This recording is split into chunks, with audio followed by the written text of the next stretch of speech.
In your letter, you make some startling comments on the character of the public protector, but it's important to note that you were the chairperson who presided over the process that culminated in her appointment. So now you're alleging that the advocate Mkhwebane sold the committee a lie. Now, please explain this to us.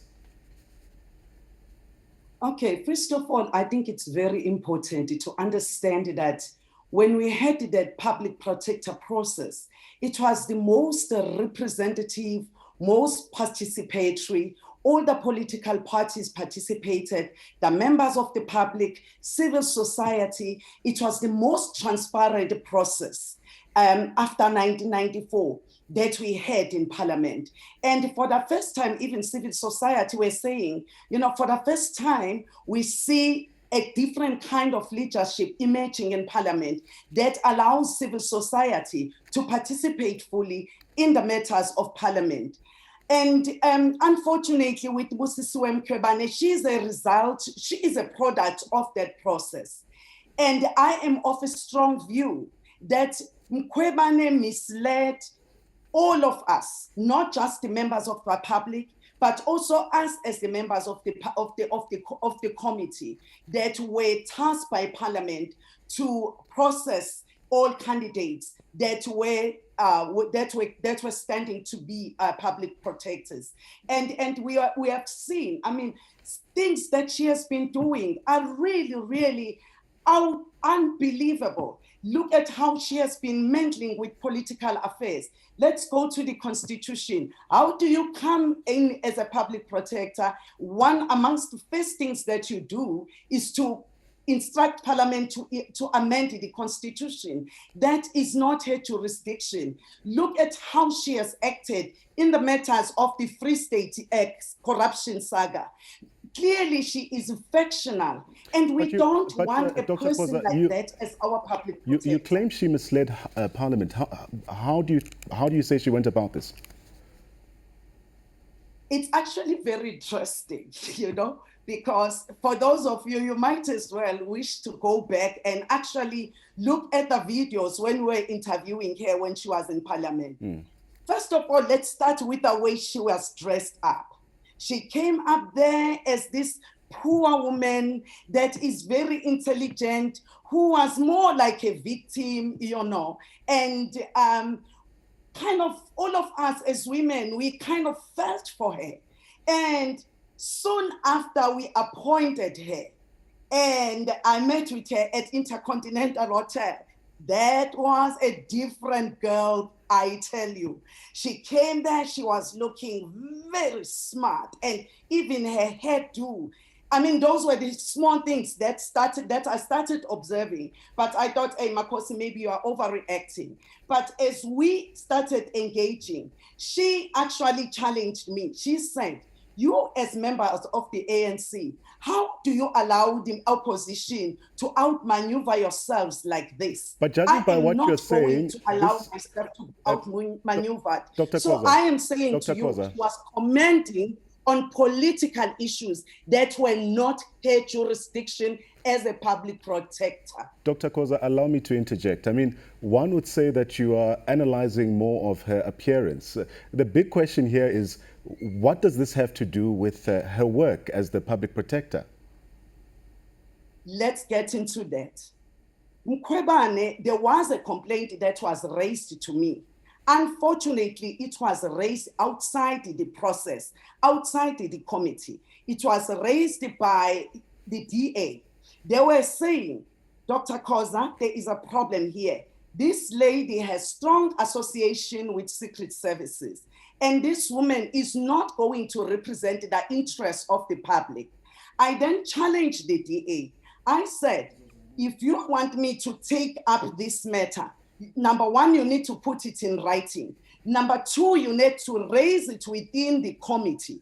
If you are unable to do that, I'm not going to have grounds to review the process that has already been endorsed by all other political parties. You must remember that it was only the DA that raised the objection on Mkhwebane, but all other parties, whether it's EFF, IFP, COPE, whoever, all the political parties were in agreement with Mkhwebane. It was only the DA, but unfortunately the DA was not forthcoming with the evidence, and they were not willing to raise this issue in the illegitimate structure, which was the ad hoc committee. Okay, let's speak about the actual work of the public protector. How would you describe her tenure as public protector since she took office? It has been extremely disappointing. As a woman in particular, I was very, very disappointed. Number one, during parliamentary process when we were interviewing her, she undertook to take all the cases, most of the cases at municipal level. As a municipal practitioner myself, I posed that specific question to her. But to date, we have not seen her playing a critical role in rooting out corruption at local government level.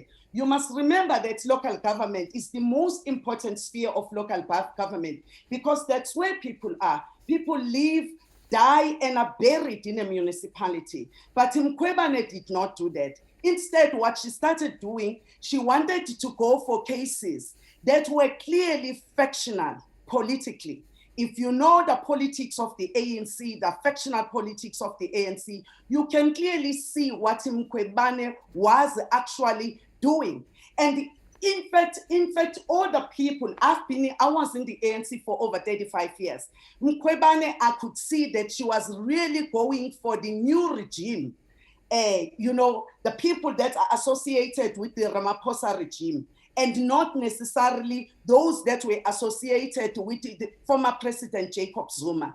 So we've seen her doing that. But recently, we've even seen her, how she has decided to pronounce on our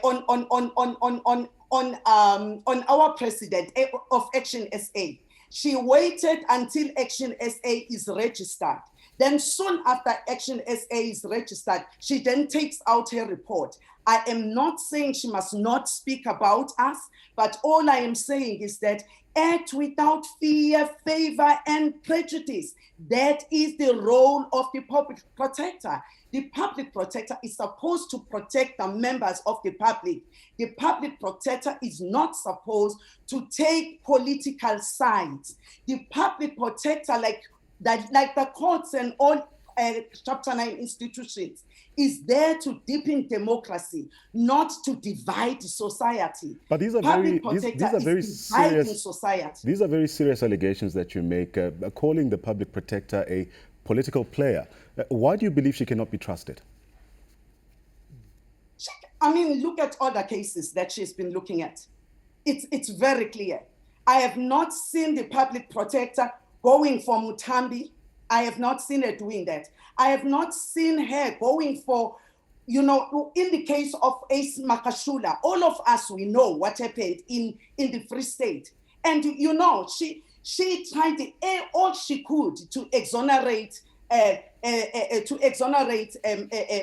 Makashule in the Free State saga, corruption saga, asbestos saga. So I am saying all indications. It's not that all these people are fools. I'm not the only person that is calling for her removal.